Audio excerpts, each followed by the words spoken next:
This is good old boy Mike from Sips, Suds, and Smokes podcast, and you're listening to Pop Goes Your World. I'm Chris McBrien, and the pop culture from Generation X is everything to me. And I'm Derek Myers, and I'm here to educate Chris on the great pop culture of today's generation. Episode 149, Foreign Films.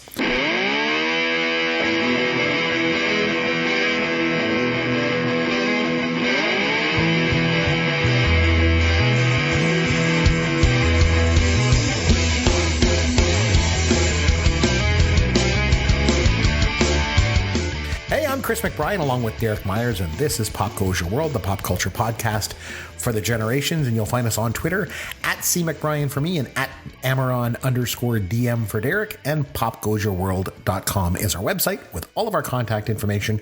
Feel free to reach out to us at any time. Derek, what's new in the world of pop culture for you, my friend? Hey, Chris. Got a few things to talk about this week, good. but I'll try and run through them quickly because I know we have a very busy show coming up. It's gonna be a good one. A few different things that I had a chance to watch this week, all relatively new stuff, and I believe all on Netflix, actually. So the first one is a Netflix original film that just came out this week called Project Power. It stars Jamie Foxx and Joseph Gordon-Levitt. Have you heard of it? Have you seen the preview for it? No, I have not. The basic premise is, imagine a world where you could take a pill and that pill would grant you a superpower for 5 minutes. And the thing is, once you take the pill the first time, that's when you discover what your power is going to be. And if you take more of these pills down the road, your power is always the same. So if my power is flight and I take a pill today and I take a pill tomorrow, I'm still gonna be able to fly. If I take a pill today and my power is shooting laser bolts out of my fingers, that's my power. It's the pill unlocks some hidden potential and gives you a superpower for exactly 5 minutes. And it's a really neat premise. And then, you've got these recognizable actors in it.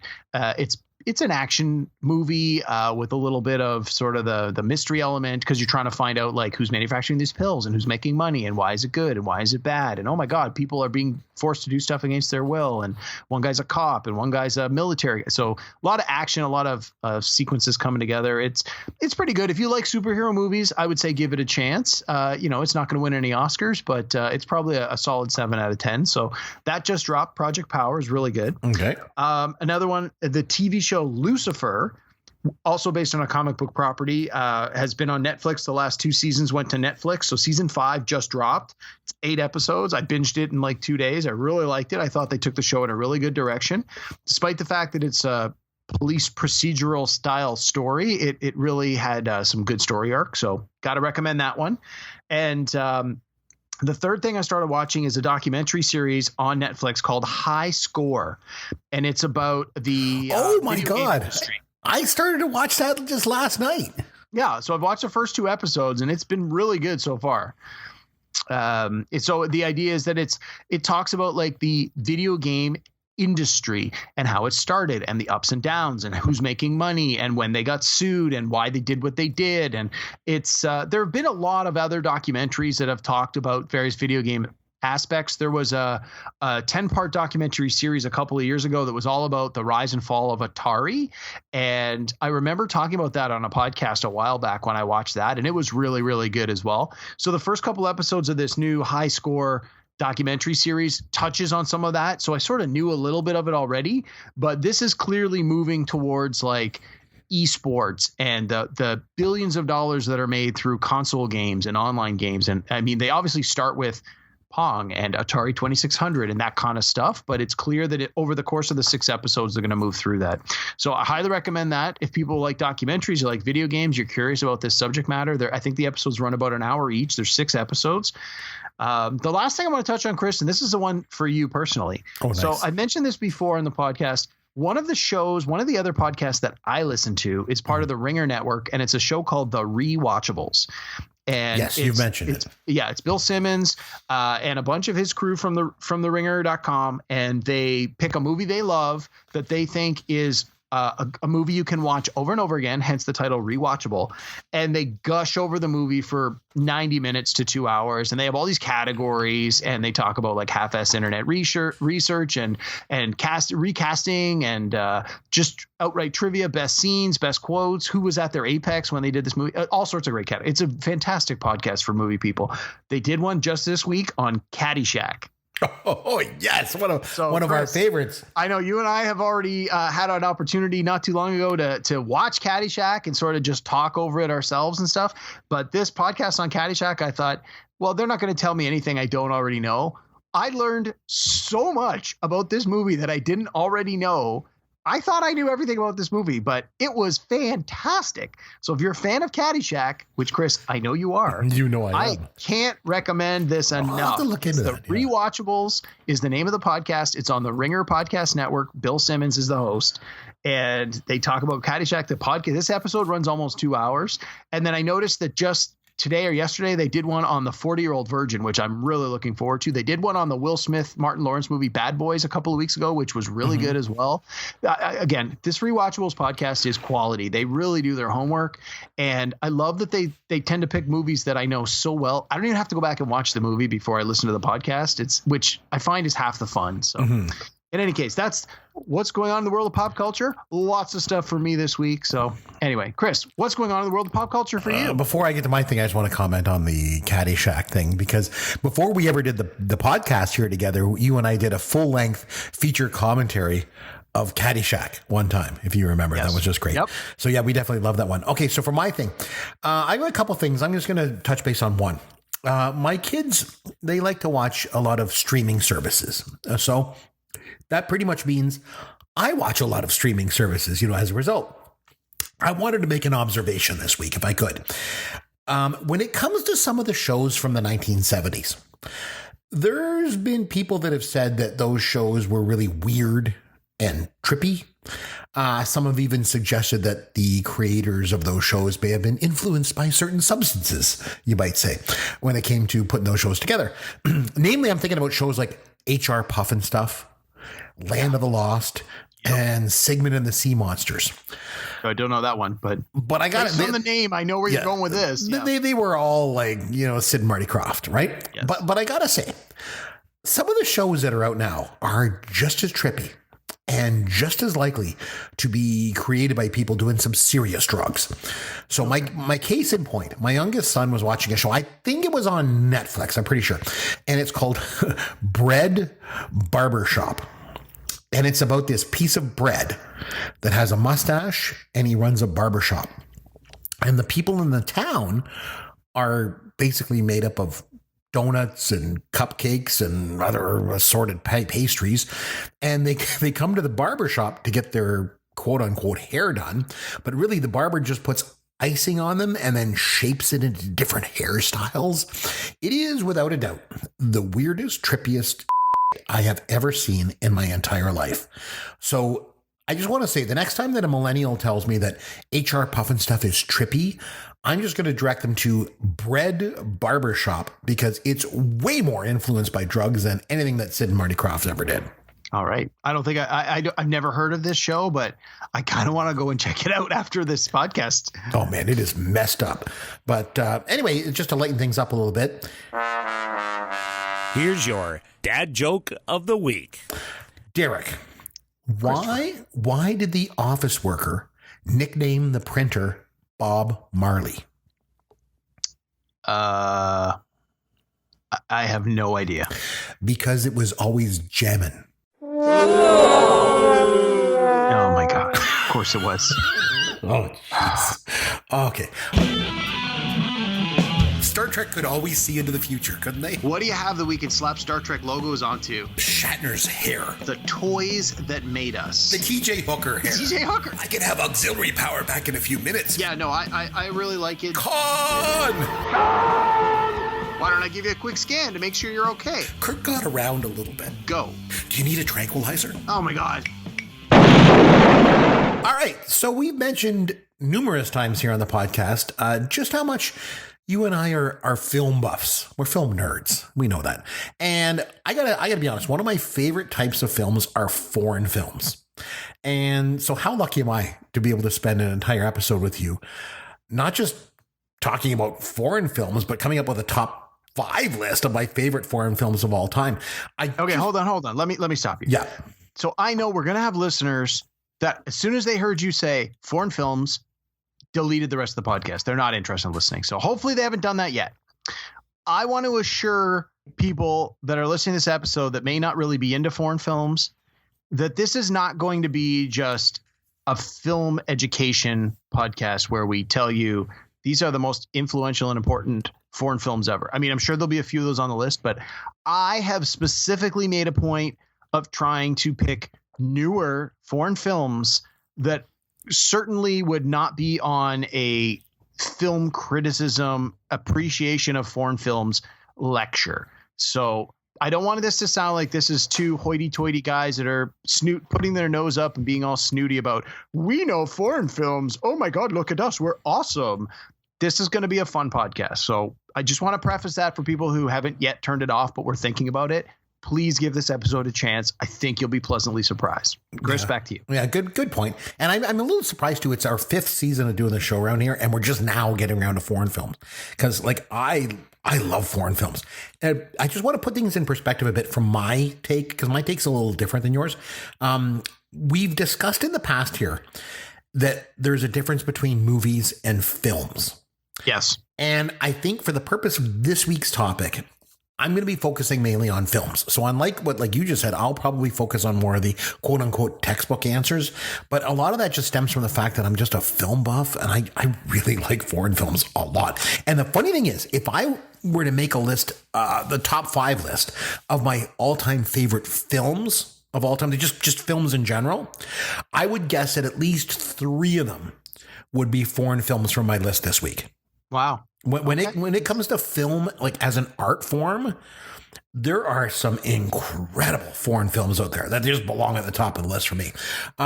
So, maybe before we get started on our list, you agree. We've talked about this before, but just to reiterate, you agree there's a difference between movies and films. Are you kind of going down that road? It sounds like you might have a bit more newer movies in there. I'm not really sure. I would definitely say that the majority of my list falls into that film rather than movie. Okay. I think that people hear foreign film and they think subtitles. And for a lot of people, they're like, I don't want to read. I want to just watch and enjoy the movie. And I know there are some people that they won't watch a movie that's not in a language they know. And hey, if that's your choice, that's your choice. I think you're denying yourself an opportunity to see some fantastic films. Absolutely. But that's on you. And I mean, I don't mean to sound judgmental in that. That's just like my brother's like that. He's a movie guy. He loves movies, but he is not interested in watching foreign films. He's like, I don't want to be reading subtitles, and that's his personal choice. But no, I would think most of the movies on my list, I would certainly put in that quote unquote film category. Like, I think they're fantastic films that will stand the test of time. I got a couple in there that are a little more, movie kind of things, which will be apparent as I talk about them. But I also have a bunch of honorable mentions, which we'll sort of get to later, which most of my honorable mentions are more in that film category as well. I wanted to try and keep my side of the conversation a little more, a lot more recent and a little less like hoity-toity, if you appreciate film, you should have seen these. And if you haven't, oh, shame on you. I didn't want to go down that road.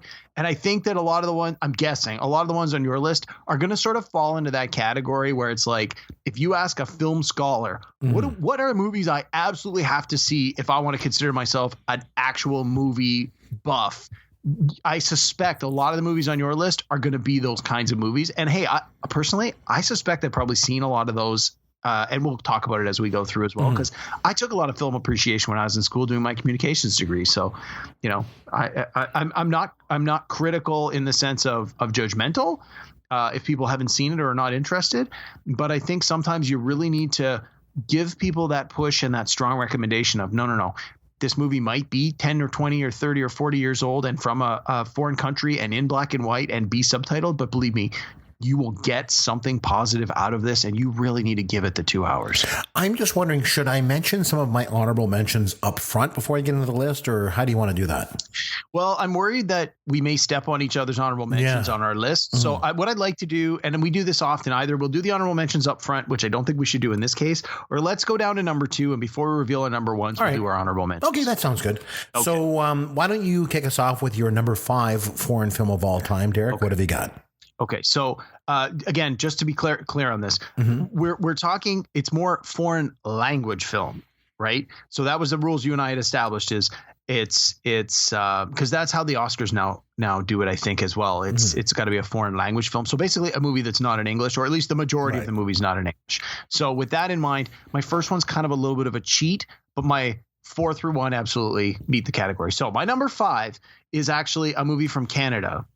So not foreign to us, but foreign to many of our American listeners. Yeah, which is the majority of the listeners. Right? It's a film that's predominantly in French. You could argue it's sort of an equal split English and French. It's from 2006. It's an action film called Bon Cop, Bad Cop. And for people who don't speak French, bon is French for good. So it's basically good cop, bad cop. And part of the reason I want to talk about this movie is the way it was put together. But let me tell you a little bit about this movie. So it's your sort of buddy cop movie. It's there's a murder that happens, and the body is literally draped over the sign that says "Welcome to Ontario, Welcome to Quebec," where half the body is on the Ontario side when the body's found, and half is on the Quebec side. So you have law enforcement officer from Quebec and a law enforcement officer from Ontario, one who is French, one who is English, come together to try and solve this murder because you find that the person has ties to both Quebec and Ontario. It's from 2006. The officer from Ontario is played by Colm Feore, who is a fairly recognizable Canadian actor. He's got a lot of great film credits. He's one of our greatest actors. The French actor, his name is Patrick, I believe it's pronounced Huard, Huard, maybe just hard. Sorry, my French is terrible, which I sort of am embarrassed to admit as a Canadian. And the way the movie is put together is half the movie's in English and half the movie's in French, because basically half the movie takes place in Quebec and half the movie takes place in Ontario. And on the DVD or when you watch it online, you have the option to select, I want to see just the English subtitles because I speak French and I need the English subtitles. I want to see just the French subtitles because I speak English and I don't understand French.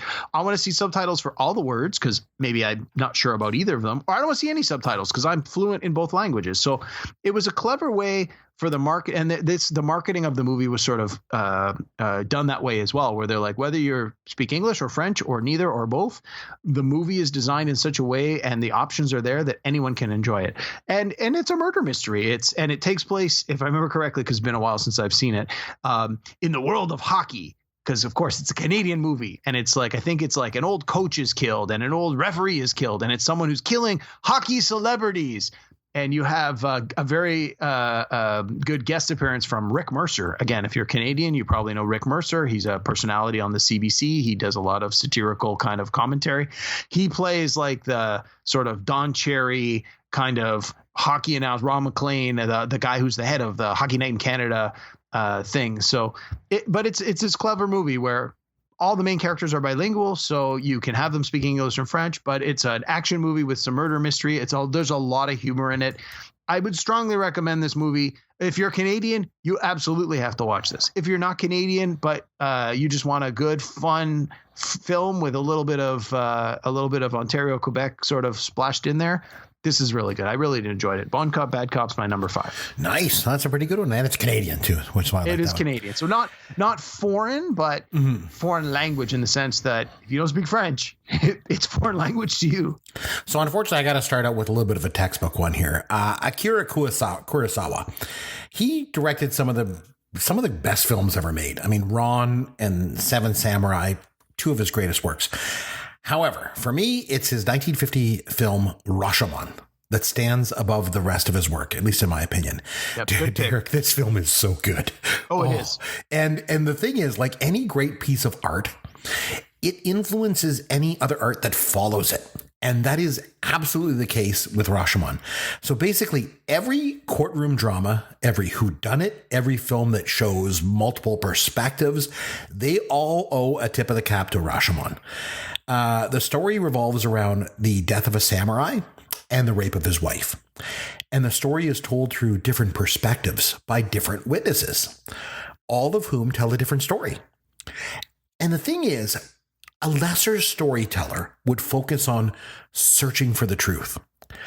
But not Kurosawa. Instead, he focuses on the idea of multiple realities and how everyone has a bias and also how everyone also has a motivation to lie. in order they either will hide something or they want to skew the truth to fit their own needs. So the thing to me is this film is as relevant today as it ever was, not only for the motifs that it studies, but also its style. The film's in black and white, but it uses lighting so effectively. It makes you really think about like what's real and what's false and what's good, what's evil. The symbolism throughout the film has light basically filtering through the trees and the leaves, so everything just looks modeled. It's just it's really just Kurosawa just sort of filtering the truth, I guess. This is an absolute work of art. And it really goes to show how a truly skilled director can take a script and they can transcend it into something that it works on multiple levels. I really wish more Hollywood directors would get insight from the style and the substance of Kurosawa. It would make them better filmmakers and it would completely enhance their storytelling. So Rashomon, number 5 for me. So Rashomon made my honorable mentions. It's so good. Oh, yeah, it's fantastic. When I was in university, so I know you and we've talked about this on the podcast before. When you and I first met and we started talking about movies, you gave me a list of 10 movies that I have to watch. Yep. And Rashomon was on the list, and I'd never heard of it before then. And then the next semester, because when you and I met, I was at school. My very next semester, I was taking 2 different communications courses where we were doing some film criticism. Both courses had Rashomon on the syllabus, so I got to see it twice in one semester, both times as part of school credit, and it was like it blew me away. I mean, again, it's from 1950, right? I think 1950. Yeah. Yeah. I mean, when you watch a movie that's old, there's certainly going to be a little bit of stuff in there that's dated, but it's a period piece anyway. And yeah, just the style, the way the story is told, like you said, the perspectives, the story being told from different people. Like the movie's literally divided into different sections based on who's telling the story. And you get to see the same events over and over again from the perspective of the different people. And the events are not always lining up. It was actually on, I think, the Turner Movie Classics or Silver Screen Cinemas or one of those ones like a couple of months ago on TV. And I saw it in the lineup and I said to my wife, I'm like, have you ever seen this movie? And she goes, no, but I've heard it's good. And I'm like, you should watch it. So she recorded it. And then again, we have so many movies on our PVR, a few weeks later, just out of the blue, she said, oh, by the way, I watched Rashomon yesterday. I go, what'd you think? She's like, it was amazing. So nice. I always like it when we can recommend a movie to somebody that they've like either never heard of or absolutely know nothing about and finally get a chance to watch it and just be like, that was every bit as good as I had heard. And yeah, that was her reaction as well. Mm-hmm. So that's a good pick. Yeah. That was one of my honorable mentions. I'm glad you have it on your list. Oh, it's so good. Yeah. Okay. So you're number 4. All right. So my number 4, I really think should be lower on my list, but I've only seen it once, and it was in 2009 when it came out, and I honestly don't remember all the specifics, so I kind of had a hard time putting it lower on the list because I don't really think we're going to have a lot to say about it. So actually, from this point on, my 4, 3, 2, 1 are all foreign films I saw in the theater. Oh, very cool. I can't remember if I saw newer stuff. Bad Cop in the theater. Yeah. I don't think I did. I think I finally saw it on TV. But anyway, the rest of these I all saw in the theater. So this one is from 2009, and it's a movie from Argentina, and it's called The Secret in Their Eyes. It won the Oscar for Best Foreign Language Film that year. And it was considered such a success that in 2015, it was remade in English for American audiences, starring Chiwetel Ejiofor, Nicole Kidman, and Julia Roberts. So a big cast. Unfortunately, the remake didn't do as well, as is often the case when you try and remake a foreign film. The American or the Canadian or the English-speaking people who are in charge of converting the movie, they often feel they need to make a lot of differences, and sometimes it dilutes it a bit. I haven't seen the remake but from the reviews I was reading, that was kind of the thing. So from what I do remember about this movie, The Secret in Their Eyes is it's a story told sort of in the now and in the then. So it's I think he's a police detective or a lawyer. I want to say he's a lawyer, and he's retiring. And so he decides, well, I've lived this long life and I've had this career of prosecuting all these people and all these sensational cases. And he goes, I'm going to write a book about one of my first cases that I never actually solved.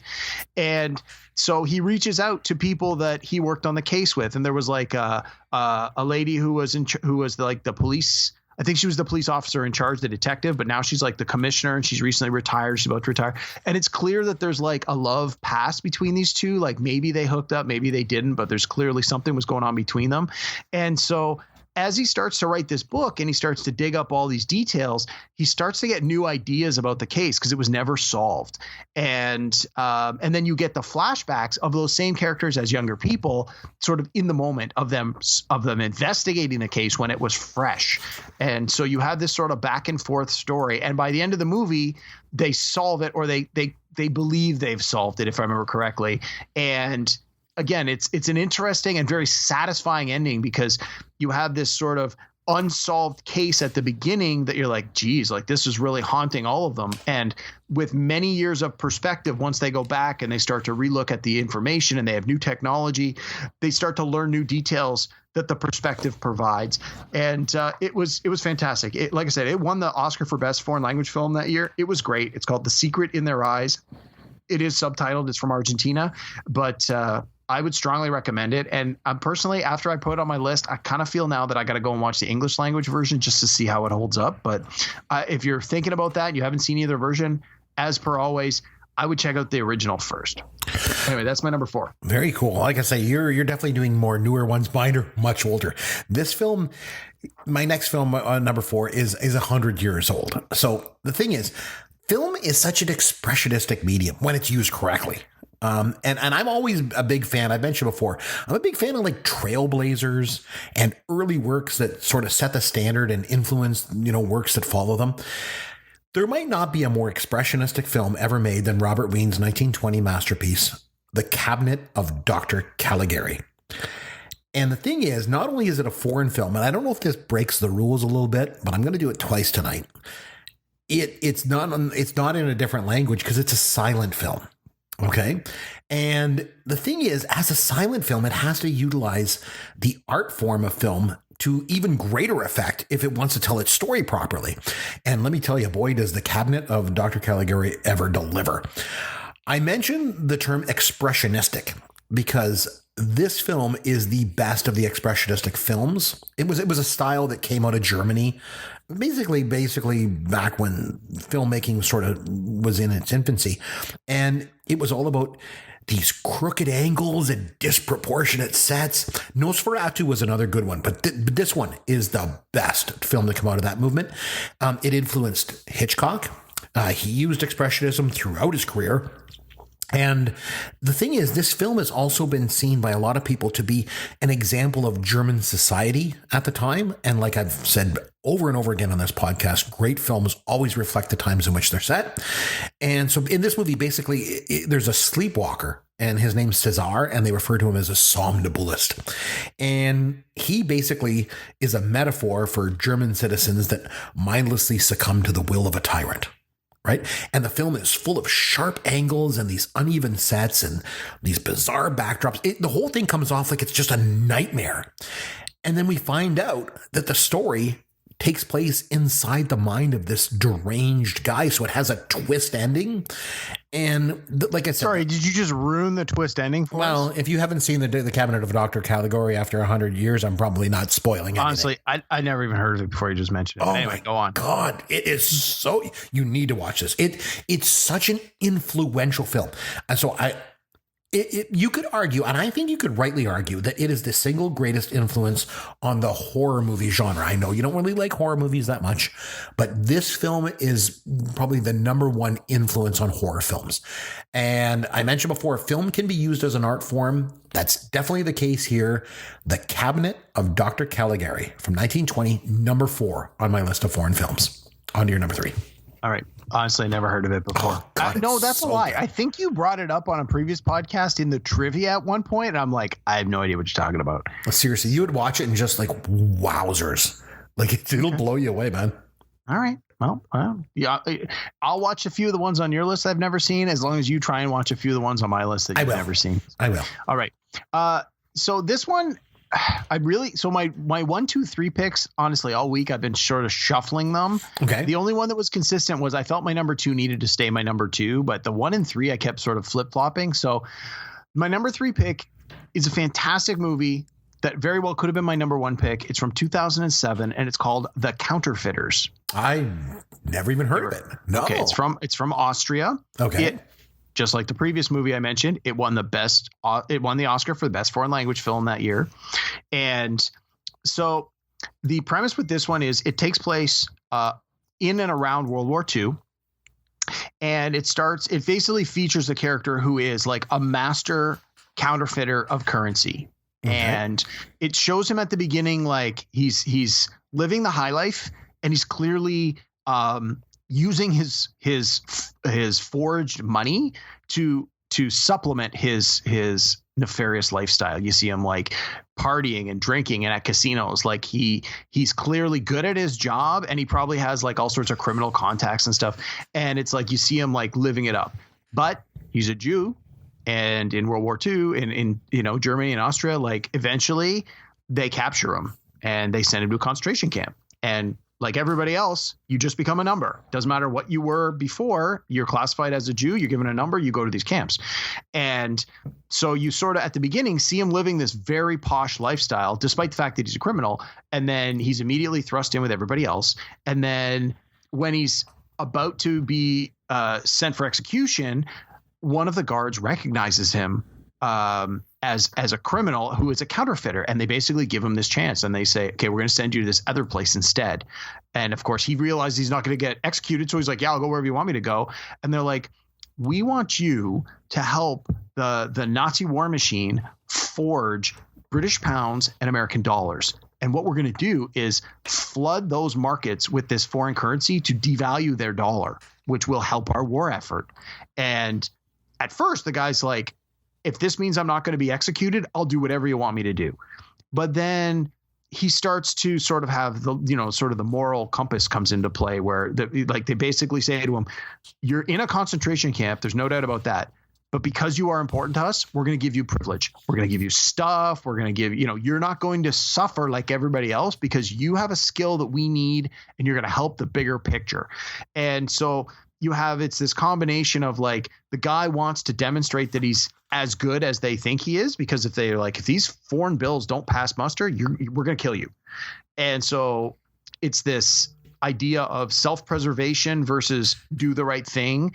And of course, the people that work with him to make this foreign currency, they all start to realize, like, outside of the wall, they're put in like this lab where they make all their foreign money, and outside the walls, they can hear people being tortured and executed, and they can hear the cries of the suffering. And they're all starting to have these moral dilemmas, like, we really need to do something. And they're like, yeah, but if we do something, we could die. And they're like, yeah, but if we don't do anything, this is how we got in this spot in the first place, is the people that were in the power to do something didn't do anything. And so it's this interesting story, and it's all based on true story. And, they eventually start to sabotage this foreign currency because they obviously don't want to give up the little power and privilege they have that they think they can use to help the other prisoners. But at the same time, they realize if they do what they're being asked to do, it'll give the Nazis a huge advantage and potentially give them money that they don't have. And if they don't have currency, they can't win the war. So it's this really interesting examination of it from a perspective that you don't normally see. And the main forger character, like, he is absolutely criminal. He is a bad guy, but when you put him against Nazis, he doesn't seem as bad as them. So as the audience, you're sort of like, I don't really know who to root for in this one, but it is really, really good. It's called The Counterfeiters. It's from 2007. It was from Austria. It won the Best Picture, a Best Foreign Language Oscar. It deserved it every little bit. It is fantastic. I highly recommend. Sounds good. Okay, my number 3, The Bicycle Thief. From 1948. It's also translated sometimes as Bicycle Thieves, but it's an Italian film from director Vittorio De Sica. And it's a post-war film about this poor unemployed man who finally gets a job, but the job requires that he owns a bicycle to do the work. And it basically involves he's riding the bike around Rome and putting up these posters. So his wife sells their bedding and they buy a bicycle, which of course promptly gets stolen. And this man and his son spend the whole entire film basically trying to locate the bicycle. At one point, he even tries to steal one of his own. But ultimately, the movie ends with the man and his son walking away into a crowd. It's been said before that they're called moving pictures because the best ones should move you in some way. And this one does.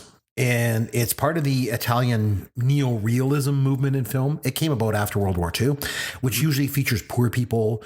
The films are usually shot on location and they use non-professional actors. It's really all about capturing reality in film. The Bicycle Thief is the greatest realistic film ever made, in my opinion. It influenced Italian filmmakers like Fellini, who he also focused on things like, humanity and the human condition, but it also influenced film in general. Films that have focused on, the hardships of the working class, and even on those films that focus on just the human condition, they all owe something to this film. If you want to watch a film that pulls you in and explores motifs like empathy and struggle and humanity and even pride, this is a film for you. Again, it's a work of art. Number 3 on my list. Nice. On your number 2. Yep. I've seen it, but it was so long ago. Oh man, it's so good. Sorry, who was the director of that one again? De Sica. Vittorio De Sica. I was going to say, so the De Sica movie that I always remember from my film classes is called Umberto D. Did you ever see that one? I did not. I'm familiar with it, but I have not seen it. It's basically the same idea. This one came out. When did yours come out? 48. This one came out in 52, so this was a little bit later. And it's basically the story of a man and his dog, and the dog's name is Flag. And I remember having to watch this in one of my film classes. I think it was one of the same ones where I saw Rashomon. And towards the end of the movie, the guy, he believes his dog has possibly been killed, and he's like running, or he's running, Flag. And I remember just for some reason when we were watching it in class, one of my buddies who was with me, he just found this incredibly hilarious, and I don't know why, but he started laughing, like uncontrollable, fall out of your seat laughing. And it sort of ruined the end of the movie for us, but it became a long running joke for us afterwards. Cause I'm still friends with this guy, but anyway, Umberto D is a pretty good one as well. Anyway, neither here nor there, a little side quest. So sorry, what number are we on? Number 3? Number 2. Number 2. Okay.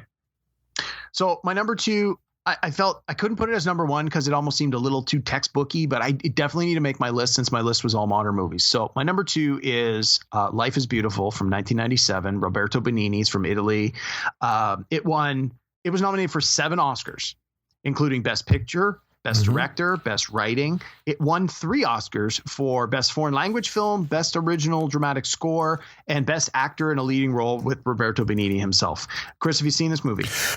Believe it or not, I actually have not. But I did see his acceptance speech at the Oscars when he was like jumping over all the chairs and everything. Yeah. I mean, Benigni himself is quite a character, but this movie... there's so many good things to say about it. So again, there's another one I saw in the theater. I think I saw it in the theater more than once, to be honest with you. So the movie is told in sort of 2 parts. Again, it's another World War II movie. The first half of the movie is Roberto Benigni's character meets a woman, falls in love, and woos her and tries to convince her that, she is the woman for him and he is the man for her. And it's a love story it's a very moving and beautiful love story between these 2 characters. And by the end of the first half, you realize this story is being told in the months preceding the buildup to World War II and the Nazis taking over. And at the end of the first act, the Nazis come and take them because they're Jews, and they take them away. The second half, the first half ends where they get married, they have a young boy, and then everyone gets taken away. The start of the second half, they arrive at the concentration camp, and the women go over here and the men go over here. So you have Roberto Benigni is separated from his wife, his true love, who you've just spent the last hour getting to know, and their young son, who is like maybe 4 years old. And so you have the father and son are sent to wherever the men are sent to. And the second half of the story is Roberto Benigni's character as a father who is trying to protect his son from the evils of the world, both the physical and mental evils of the world. So he tells his son a story. His son's like, "Why are we going here? What's going on?" And he goes, "Oh, it's all a part of an elaborate game." He goes, "What do you mean?" He goes, "Well, we're in like a contest, think like a reality show." Not that he would have used those terms, but that sort of idea. He goes, "Think of it like an elaborate game. We are all put in this area. We're all given these special clothing so that we all look the same, so that nobody has any advantages. And we're trying to earn points by doing the things that these people tell us to do better than anybody else. And if we get enough points at the end of the game, we win an army tank." Because the kid was all like, "Oh my God, I've always wanted to drive an army tank." And the dad's like, "If we get enough points, we get a tank." And so the son doesn't understand German. And so when the Germans come in and start like barking orders and tell everyone what to do, the father says, "Oh, I can translate." And he basically in Italian tells the son like, "Oh yes, today we get 20 points for doing this and 30 points for doing that." And then, it's this heartwarming, like moving movie about how this father is doing everything in his power to protect his son from the reality of this, this genocide that's happening around him. And he does such a good job that the son never for a minute realizes how much danger they're really in and how messed up this whole thing really is.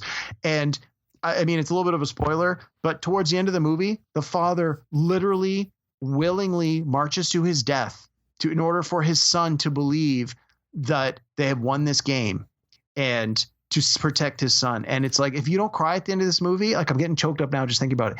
If you don't cry at the end of this movie, you are heartless. And it is so moving and so good. And it deserved all of the accolades it's got. Roberto Benigni, I've seen a bunch of his films. He's never been better. He deserved this award. I can't say enough good things. Life is Beautiful from 1997. If you haven't seen this before, I can't recommend it strongly enough. It is fantastic. So this was like 97 when it came out? 1997, yeah. So yeah, this is definitely one of the ones on your list that I definitely going to have to watch because I always wanted to see it and heard nothing but good things about it. But I definitely so good, and it almost feels like it's two separate movies. The first half is this love story, this like almost tragic love story, because once you realize the time frame, you're like, they better hook up pretty soon because they're not going to have a lot of time. Now the characters in the story don't know that, but you as the audience knows that, and so it's got this extra tragic element. And then the second half is, oh my God, now they're in this concentration camp. What's going to happen next? And it's just like, just pulls on the heartstrings so much. Nice. It's so good. I can't say enough good things about it. Very good.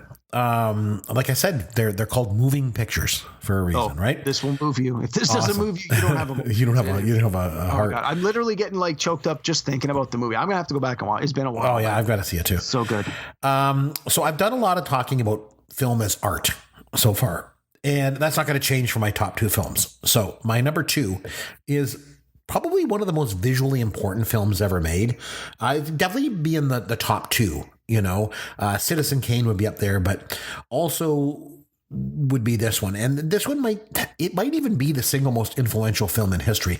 And that's Sergei Eisenstein's 1925 masterpiece, Battleship Potemkin. Again, like another one that I mentioned earlier with Cabinet of Dr. Caligari, it's silent film, but this movie uses the Russian Revolution as a backdrop, and the film basically follows the story of a crew of a Russian battleship, and they decide that they're going to rise up and start a mutiny against the officers. The officers at the beginning of the film serve the men this maggot-filled meat, and then when some of the men refuse to eat it, the officers round them up, and they form a firing squad on the deck. They're going to kill them. And that's when the mutiny happens. And then the crew takes the ship over, and then they sail the ship to the port city of Odessa. And this is where the people of the city are unified with the sailors. Only the military comes in and starts to basically methodically open fire on the citizens there. And it's here at this point of the film that we're treated to probably the single greatest scene in the history of film, the Odessa Steps sequence. It's a silent film, but there's no sound needed to convey what happens on the steps during this massacre of the people. And in fact, I think it's due to the fact that the filmmaker didn't have sound at his disposal, that it made them heighten the other elements of the film. It's like there's a saying that when a person loses one of their senses, like sight, for example, that the other senses become heightened. And I think the best way to describe what you watch here is like, there's just no other way to describe it really. The part when the baby carriage comes down the steps, it's just visual mastery. It's quite simply the greatest scene in the history of filmmaking. Now, Brian De Palma gave this sequence an homage in 1987 when he made The Untouchables. Right. But even with color and sound, you really get a chance to see how much more powerful the scene is in Battleship Potemkin. And I think if you're a true film buff, you need to see this film. And if you've seen this film, then you need to see it again and again and again. And if you want to go to film school, just watch Battleship Potemkin, because they'll likely make you watch it anyway in film school. It's a master class on how to use film as a medium of art. So it's just so unbelievable. It's my number 2. Yeah, I've never seen it in its entirety, but I've seen lots of sequences, especially the sequence with the steps. I did have to study that in school, just that sequence, so we didn't see the whole movie. So I'm going to have to do myself a service and go back and watch it start to finish. Yeah, you should. On to your number 1. What's your number 1? Well, before we do that, let's do our honorable mentions. Okay, so as expected, you did hit. So I had Rashomon on my list of honorable mentions. We've already talked about that. So again, I'm going to stick with newer ones for the rest of my honorable mentions, which I think is pretty safe. I don't think any of these will be on your list. So honorable mention from 2000, Crouching Tiger, Hidden Dragon, which I think a lot of people have seen. Yeah, this is a martial arts masterpiece. It's one of the first times on film when they use the wires to help with special effects. They call it Wireworks. Yep. And then The Matrix, which came out in 1999, so the year before, sort of did a little bit of this as well. So it was like this was sort of the pioneer, and then a lot of the other movies that came out around this time started to borrow this. It stars Chow Yun-fat, who is awesome and has been in many great foreign films, which I suspect we may have a few more of those on our list. We acknowledge that last year's Best Picture winner, straight out Best Picture winner, was Parasite, right? Which is a Korean film. It's the first time a foreign language film has actually won the Academy Award for Best Picture and not just the Best Foreign Language Picture. So I mean, I felt it was kind of a cheat to put that on the list because it is very top of mind and mainstream. I think a lot of people have seen it. It's showing on HBO right now. So I think a lot of people are like, oh yeah, hey, why not? Let's watch this. I also want to point out that this director of Parasite, one of his earlier movies is called Memories of Murder from 2003, which I saw in the theater, is fantastic. You want a good murder mystery? That one is top shelf, awesome. And my last one is a movie from 2015. Again, all these ones I'm talking about I saw in the theater, which I'm kind of proud to say. It's from 2015 from Norway, and it's called The Wave. And it's about a tidal wave that devastates a little town in a Norwegian sort of fjord where there's a geologist that has been doing studies over the years. And he's like, hey guys, there could very well be like a flood down here that could devastate this. And no, of course not. And of course, what happens is there is. And much like a movie like Deep Impact, where they're like, a meteorite could hit the earth, and then it actually does. Same thing with this movie. It's called The Wave, and there's all this, oh my God, a wave could show up. And the wave shows up, and the special effects are fantastic. It was on, I think, Netflix or maybe Crave in Canada. It's called The Wave. I would strongly encourage people to take a look at it. It's a good, fast-paced thriller kind of movie. A lot of the characters do speak English throughout parts of it, but it is still subtitled. So those are my honorable mentions: Crouch Tiger, Hidden Dragon, Parasite, Memory of Murder, and The Wave. Nice. So what makes number 1 on your list? Number 1 on my, well, do you want to do your honorable mentions or want to jump to my number 1? I can do mine, I guess. A couple ones I want to mention that didn't make my list. Fellini's La Dolce Vita. So good. Jean-Luc Godard's Weekend it's a bizarre film, but it's so good. Fritz Lang's Metropolis, another silent film. I would want to get Ingmar Bergman's The Seventh Seal in there. A couple newer ones. Pan's Labyrinth from 2006 by Guillermo del Toro. It's so good on so many levels. And then I'm done a lot of talking so far about film versus movies. There are 2 foreign quote unquote movies that I think I should mention. One is from 1998, and that's Run Lola Run by Tom Tykwer. It is unbelievable. And also, you mentioned Chow Yun-fat. One of his movies is from 1992 is Hard Boiled by John Woo. Good pick. The reason why I would mention that one is because I remember when I first saw it, at the time, I always thought Hollywood kind of had cornered the market on action films. And I think most people believe that, Hollywood, is all about the action films. They do them so well with Schwarzenegger movies and stuff. But you watch Hard Boiled. Wow. Man, that is schooling Hollywood. This is how you make an action film. It's just so good. Everything about it is just so good. So those would be my honorable mentions for sure. Well, your setup couldn't be better. My number 1 pick is an action film. Oh, good. What do you got? It's from 2011. It's called The Raid, or The Raid Redemption was, I think, how it was released in mainstream theaters. When I saw it, it was called The Raid. I saw it at the North American premiere at the Toronto International Film Festival. I was going to say, you mentioned a lot. You've seen a lot of these at the theater. I wonder how many of them were at the Toronto International Film Festival. Most of them, I guess. All of them except for Life is Beautiful. Yeah. Okay. I saw in the Toronto International Film Festival. So this one is it's from Indonesia. It won the Toronto International Film Festival's People's Choice Award, which is often the movie that'll go on to win the Oscar. But as this was an action and not a drama, I mean, no one thought it was going to win an Oscar. But action movies generally don't get awards and accolades. So I think this is probably the best kind of award it could get given its genre. So the premise is very straightforward, but oh my God, it was done so well. So you have like a drug kingpin who has taken over an apartment building that's I think it's like a 30-story apartment building, and has made it a haven for criminals. And the police are afraid to go there because 30 stories of criminals with guns and all sorts of other things. And the drug kingpin is on the top floor, and he's got the whole thing wired with security, and the cops just leave him alone. They're like, we can't, he is literally untouchable while he's in this fortress of this apartment. And the movie starts where you have this young, SWAT guy who puts together a team of like 20 elite police officers who says, we're going in under the cover of darkness. We're going to sneak up to the 30th floor. And we're going to arrest this guy, and we're going to put an end to this. We're going to get the untouchable guy. We're taking him down. And so the first 15 minutes, you see them like get in and they sneak up, and the director does a fantastic job of showing you exactly which floor they're on, because there's a lot of areas in the building where the floor number is painted on the walls. So you constantly know where people are in relation to the ground and the top. They get about halfway through the building and they get caught. And the drug kingpin goes on his loudspeaker and he says, hey, everybody who lives in this apartment, there's 30 cops in the building. I don't want any of them to leave. Kill them. And so for the next hour and 20 minutes, you have this elite SWAT team that gets split up, and you have all these criminals that are armed to the teeth trying to kill them. So some of the cops try and get out. Some of the cops try and find a safe place to just hang out and defend. And some of the cops are like, no, we're here with a purpose. If we don't get to the kingpin, none of us are getting out of here alive. And the action sequences are fantastic. And I think it went on to they did a couple of sequels with this concept. I can't remember, honestly, I don't remember sort of who lives and who dies. It's been 10 years since I saw it, but I remember just being blown away. And I'm not a real big like martial arts action kind of movie guy, but this one really stuck with me.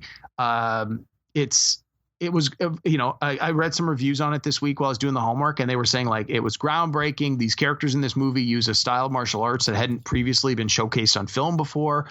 And the sequences are done, like the director had a real good eye for how to shoot action sequences. And he does a good job of using the various set pieces on the various, like on one floor, there's like a drug lab, and there's this big martial arts sequence that takes place in a drug lab. And then there's a sequence where it's like, this sequence takes place in like the stairwell. So he does a really good job of saying like, well, if you're in an apartment and it's set up for these criminals, what kind of fights can happen in the various rooms. And yeah, it's fantastic. It's a nonstop thrill ride. It's called The Raid or The Raid Redemption. It's from 2011, Indonesian film. Can't recommend it highly enough. It's my number one. Wow. I got to say, I'm a little bit surprised. I honestly thought that Pan's Labyrinth would be on your list, if not number one. I don't really like it. I didn't really like it. Oh, you didn't like saw it, it again. Saw it at the TIFF. Yeah. It was an alternate choice. So with the Toronto International Film Festival, much like when you're registering for like college classes, right, you submit your schedule with your number one and your number two picks, and you sort of get what you get. And I remember I had a few slots where I couldn't get my number one, I couldn't get my number two, and then I just sort of went, what else is playing in this time slot? And I remember Pan's Labyrinth, the year I went, I was seeing 30 movies over a 10-day period. And it was my very last, my 30th pick. I couldn't find anything in the time slot. I'm like, what else? And then I'm like, Pan's Labyrinth. I have no idea what that is. Fine, I'll go see it. And I'm like, yeah, it was okay. It wasn't what I was expecting at all. Because again, it was brand new. Like I hadn't heard anything about it. The special effects were great, but I don't know. I didn't really care for it. And everyone's like, oh my God, it's his masterpiece. I'm like, hey, I'm not denying that. It wasn't a movie that connected with me at all. I think the thing I liked about it, and so it's funny, like, I always make jokes. I never watch any new movies. I saw that movie twice in the theater. I liked it so much. Yeah, I went back and saw it a second time. I think the thing that I liked about it so much was the fact that it was like this dream world that this little girl creates that would make most kids frightened to death. Like it's it's hell. But to her, it's so much better than the reality that she lives in, you know, in this Nazi era situation that she's in. I thought it was just brilliant. I just thought it was brilliant. But okay, so my number one, I'm going way back. And that's Le Grand Illusion from 1937. So Jean Renoir's Grand Illusion is not just the quintessential war film of all time. For me, it might just be the quintessential film of all time. If ever a film was a work of art, this is it. If I was going to make a list of the greatest films ever made, it would come down to Citizen Kane and Grand Illusion. I don't know if I could pick one over the other. I'm such a film nerd. And so I got to tell a story.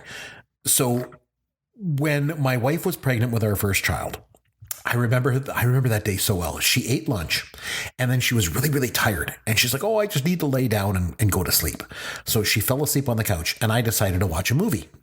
So I put on Grand Illusion, and about 3/4 of the way through the film, she went into labor. She woke up and I was faced with a choice. Do I get her to the hospital or do I finish watching the film? That's how good this movie is. You know, if you've ever seen The Great Escape or Casablanca, you know, just know that neither one of those movies would even exist if it wasn't for Grand Illusion. This film is unbelievable. It challenges so many things. It challenges politics and religion and language and social class, nationalism. Basically, the film says all this needs to be stripped away. And instead, we just need to explore our common experience, you know, our shared humanity. You know, this film is an absolute work of art. There's no other way to describe it. I don't know how else to describe it to you other than art. It's like looking at a great painting just in a film, you know. So even though it's set during war, it takes place during World War I, actually. But the film really just states that war accomplishes nothing. War isn't to be glorified. And then the funny thing is, in the film, they never even show a battle. You know, it takes place inside of a prisoner of war camp. Instead of focusing on war, it focuses on humanity. And when Marischal escapes with Rosenthal and they meet Elsa, she's lost her husband, she's lost her 3 brothers, all to the war, and all basically for nothing. So the film also deals with themes like freedom and social constructs, but ultimately, really, the film is just about human relationships and how we question those relationships and how important those relationships are, especially by focusing on the similarities that we have rather than the superficial differences. I could watch this movie over and over and over, and it will always, always inspire me. It's just like I say, it's like looking at a great piece of art. You could just sit there with a great piece of art and just stare at it for hours. And like great art, you know, it just inspires you and it forces you to look at the world in different ways. And the thing is, I see this movie everywhere in pop culture. When you watch The Great Escape, you see Grand Illusion. When you watch Casablanca, like I mentioned, you see Grand Illusion. When you watch The Shawshank Redemption, you see Grand Illusion. When you watch Tarantino's Inglourious Basterds, you see Grand Illusion. Great art inspires great art, and Grand Illusion it's just great art. And it is the best foreign film I have ever seen. So easily, it is number 1 on my list. I've never seen it. That doesn't surprise I'm familiar with it. Yeah. I've never seen it.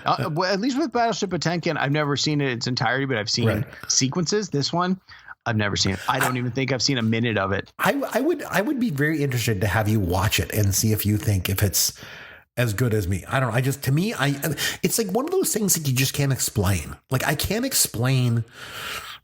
How can I put this in words? It's almost like I don't understand all of the things that go into making like high quality chocolate, but I know when I eat high quality chocolate that I know it's good. You know, versus like, you know, dollar store chocolate.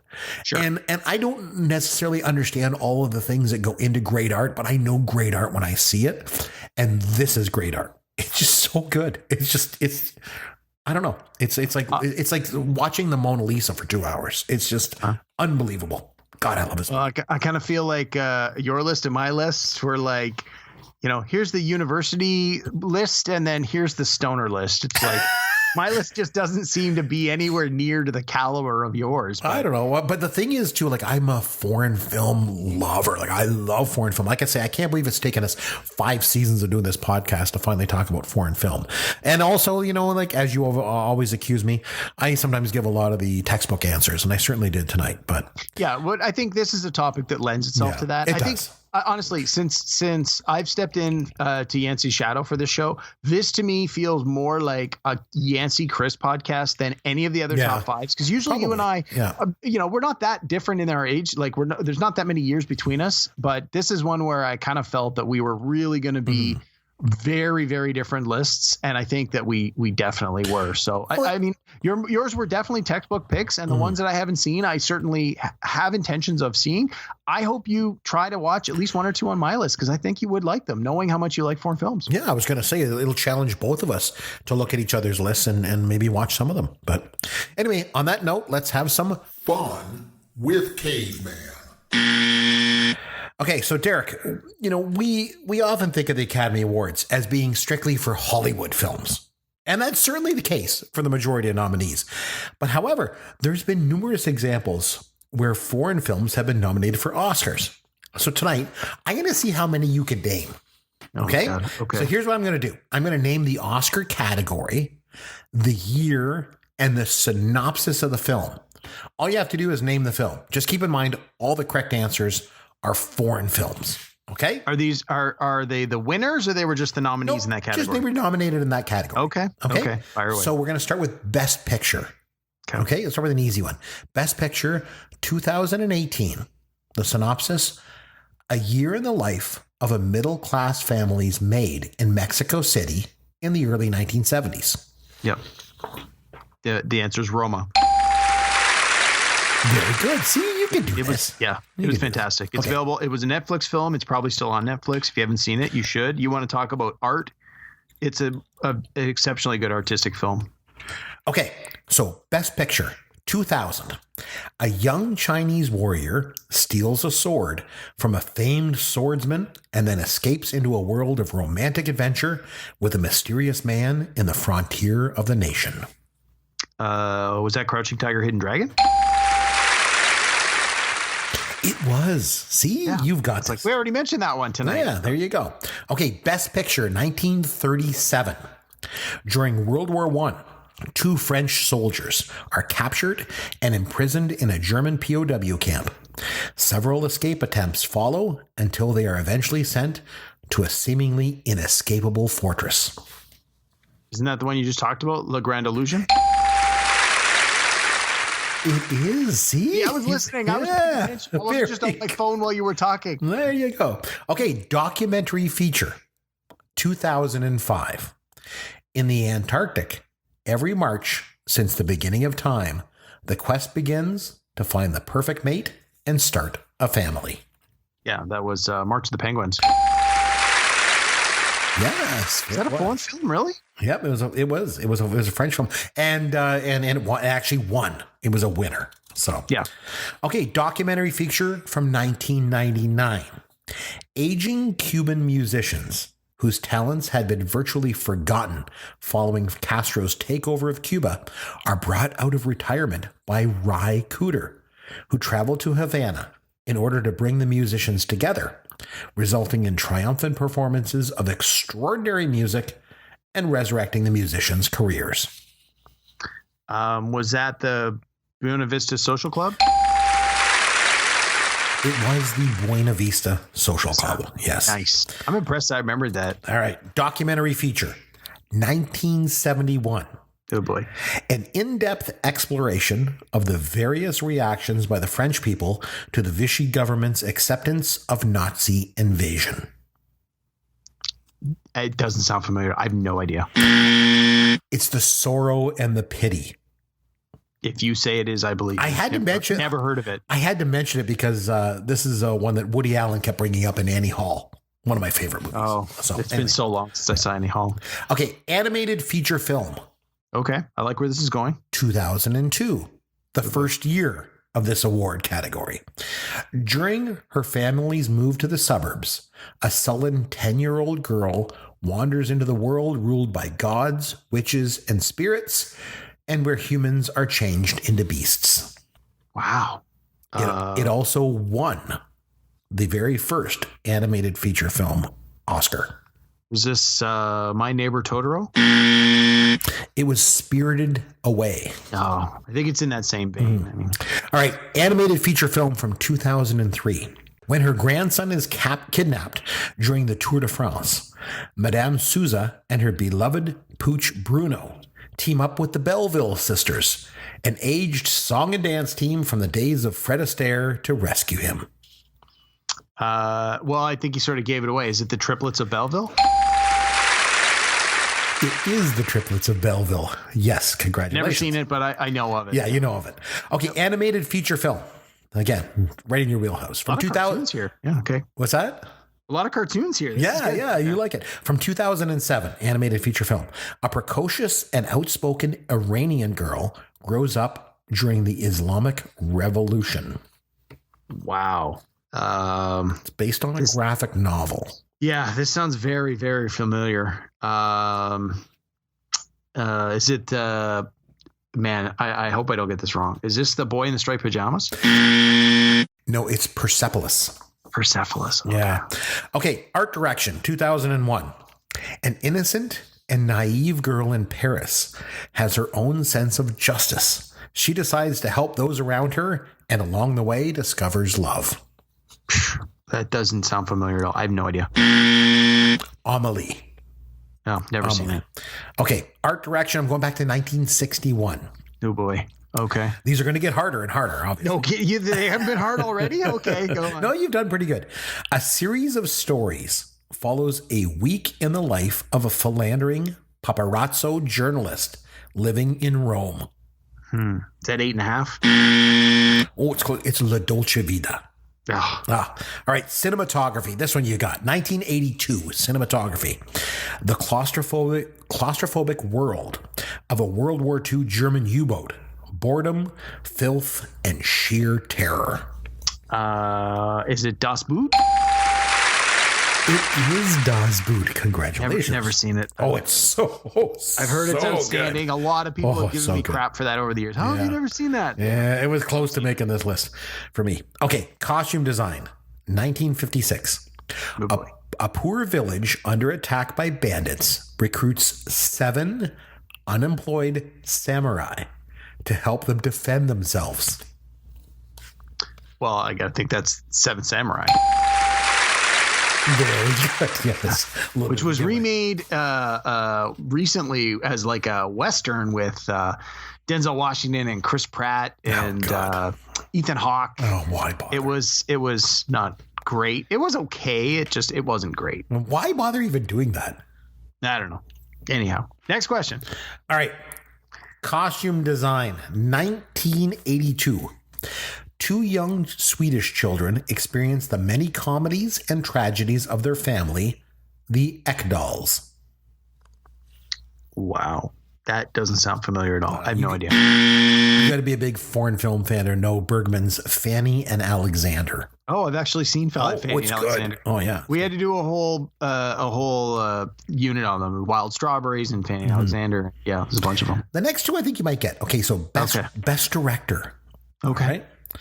Right? Now, the thing is, for the past 2 years, just as an aside, the Oscar for Best Director has gone to a foreign film. Yeah, hasn't it been like 6 of the past 8 years it's gone to those guys? No, 2. The 3 Mexican guys, The last 2 years, the Oscar for Best Director has gone to... oh, no, the last one was from Korea, right. Yeah, but before Bong that, Joon-ho for Parasite in 2018. Parasite. And Alfonso Cuarón for Roma in 2018. So, Derek, can you name the foreign film that was named for Best Director in 1979? I'm going to give you the synopsis. Okay? No, I can't. Okay, give me a I'll give you the synopsis. synopsis. I think you're going to get it. The manager of a St. Tropez nightclub featuring drag entertainment and his star attraction are a gay couple. Madness ensues when his straight son brings home a fiancée and her ultra-conservative parents to meet them. Yeah, it's La Cage aux Folles. See, See, I told you could get this. When we did a podcast, when you and Yancey were doing it, I came on as a guest, and one of the topics we did was best remakes. This was one of my best remakes, was The Birdcage with Robin Williams. Love the remake. Yep. There you go. Okay, and the last one I have for you is a makeup Oscar in 1982. Okay? This story takes place in prehistoric time when 3 tribesmen search for a new fire source. Is this a Canadian film? It might be. Is it Quest for Fire? Congratulations. It is Quest for Fire. See, you did all right. You got quite a few of them, so it's all good. All right, I'll tell you what. That was tough, but the ones I knew, like, some of them are tough. It's like so many of the other ones. It's like you either know it or you don't with these ones. Exactly. Okay, so next week it's my turn to nominate a movie from Gen X. So, Derek, as we've mentioned before here on the show, not only are we podcasters, obviously, but we are also podcast listeners ourselves, right?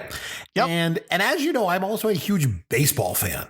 I used to be. I am familiar with that particular aspect of your hobby. Yes. At one time, I was a somewhat well-known person in the fantasy baseball community here as a podcaster, but that was back in the day. But anyway, although I've left the baseball podcast world, I still have several friends there, and I do listen to quite a few baseball podcasts still to this day.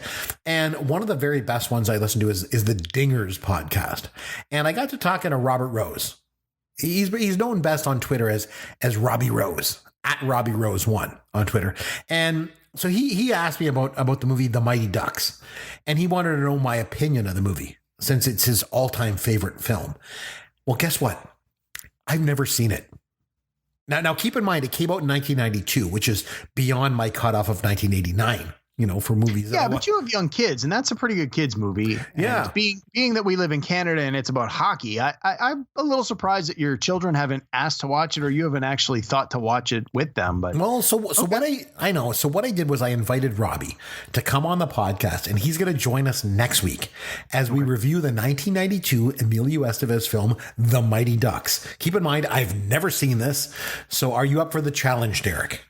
Yeah, I was going to say, I haven't seen this since it first came out on video in like the mid 90s. And I think I only ever saw it once. And I want to say the movie spawned 2 or 3 sequels. Oh, yeah, I think so too. Yeah. I'm pretty sure I saw the second one because there was all this controversy. The second movie, they went to a shootout or something, and it was like, oh my God, shootouts suck. And then all of a sudden the NHL may put in shootouts. Yeah, definitely. Let's do it. I'll go back and watch it. I'll see how it holds up or doesn't. And we'll bring on a guest. Yeah, Robbie will come on next week and join us, and we can talk about that, and that'll be a lot of fun. If you want to reach out to us on Twitter, again, at Amaron_DM for Derek, at C McBrien for me, and popgoesyourworld.com is our website with all of our contact information. This is Chris McBrien for Derek Myers saying thanks for listening to Pop Goes Your World, the pop culture podcast for the generations.